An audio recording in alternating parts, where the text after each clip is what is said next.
purple. I don't know what's happening. There's like a little purple streak right in the middle of my screen. Very cool.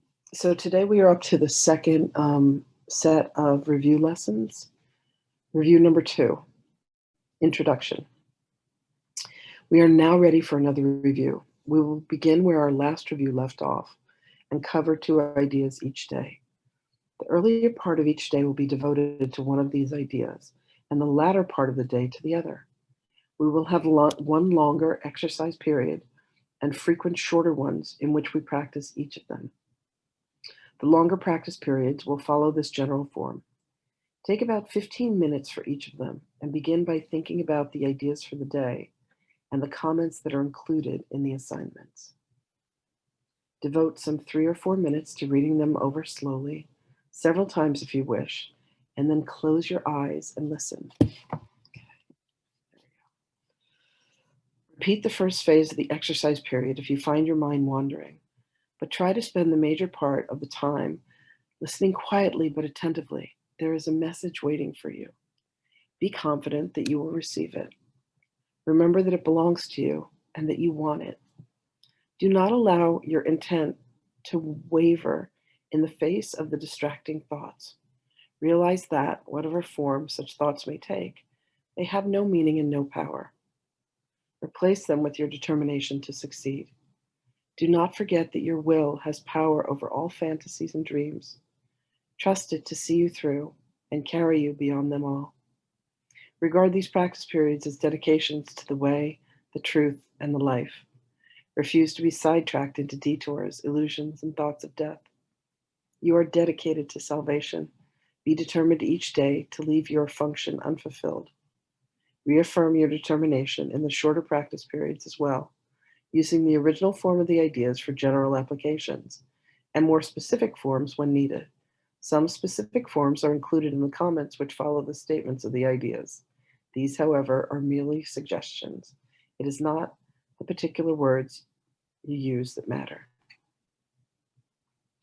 Okay, so now, lesson number 81.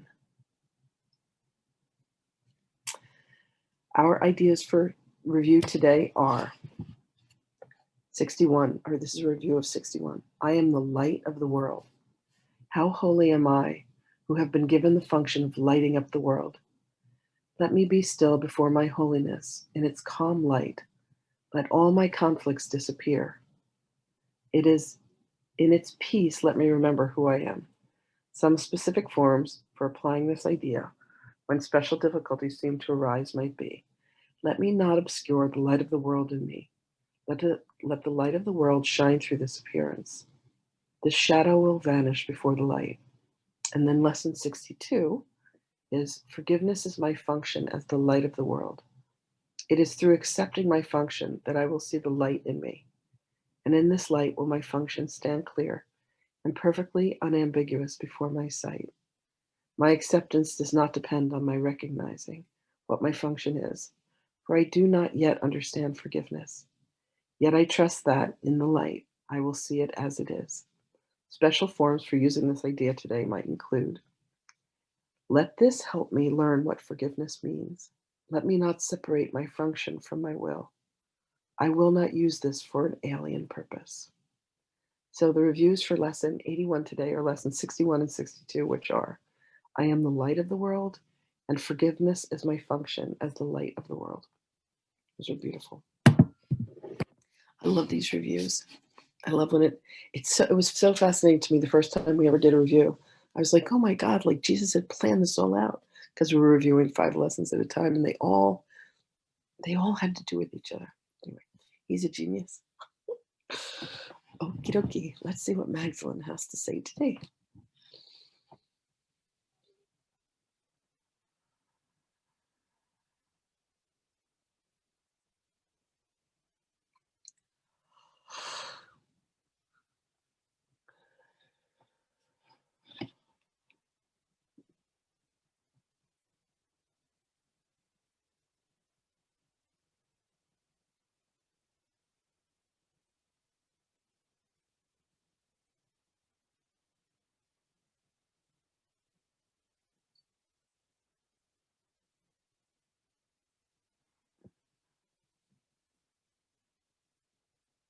Greetings, beloveds. Mhm. We are indeed the light of the world. We are indeed the light that God extended through his moment of creation. We are indeed capable and able of forgiving the moments in which we have indeed forgotten what our function is, what our beingness is, the purpose of our creation. And the purpose of our creation, beloveds, is to extend and share and be and see the light in all beingness. For when we look upon another, we look upon ourselves, and we have forgotten. We see darkness, we see shadow, we see the clouds, and we have forgotten indeed to look beyond illusion, to see the light. And the simple act of forgiving allows the light to be revealed. So to remember today, dear ones, to spend time in solitude and in contemplation, recognizing and experiencing being the light of love and the light of truth. We have indeed allowed ourselves to correct that which may have been out of alignment, which is to think that we are anything other than the will of God made manifest. There comes a moment, beloveds, in the cycles of creation when you decide that what is more important above all else, above all of the dramas, above all of the pains, above all of the anguish, is to live a life that is dedicated indeed to God, to truth, to love. You extend your will to the Holy Spirit, and in that extension, you are met with a love, you are met with a knowingness that is beyond what you had ever possibly imagined as you were living within the realm of the egoic mind and illusion. In the shadows, it does not occur to you that there is light beyond. When the clouds come and cover the sun, you see only the clouds. But if you allow yourselves, beloveds, to extend beyond the clouds, you can once again find the sun, find the light, find the truth. For the truth of you is that you are one. You are indeed home. There is nowhere that you have traveled to. There is nowhere for you to travel from. To know that you are indeed the light of the world allows you to see yourself as the beauty and the grace that was bestowed upon you. That is not only your birthright, but is the purest essence of truth of you. And then you allow yourself to see that same beauty and that same grace in all that you behold. You look for and you find what it is that you look for. When you look for the light in all beings, when you look for the light in all circumstances, you grant to yourselves, beloved ones, the favor of truth. And in that favor, you find release, you find forgiveness, and you are able to grant forgiveness, for that is truly your function. For forgiveness is the key that unlocks the door.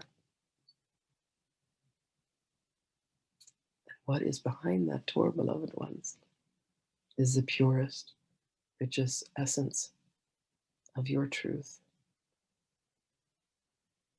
Allow yourselves today to remember. Set aside time to bring yourselves to this essence, to this truth, to this state of love that is profound beyond imagination. The way that the masculine and feminine dynamics were created is that the feminine is to receive and to allow and to let. The masculine component is the one that has an intention and a desire. And the feminine says, let me, remember, allow me to surrender. And then there is ultimately an acceptance that is the manifestation of the masculine and the feminine dynamics as they wind together to the truth of life and the truth of love. So allow yourself today, beloved ones, to come to accept the truth of you, which is that you are indeed the light. And the light has come and the light is one with you. And from there, beloveds, then allow yourselves to know that the function that you have is to forgive all of the misperceptions, the choices that were made, the beliefs that are indeed erroneous, that have led you away from the light of you. For your function is to forgive. And in that forgiveness, you remember. And in that remembering, you accept. And in that acceptance, you have your freedom and you have your truth. Know that our love goes with you.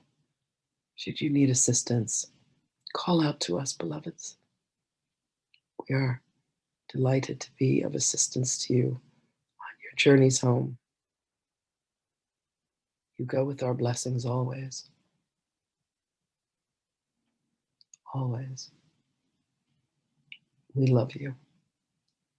And we will speak with you again.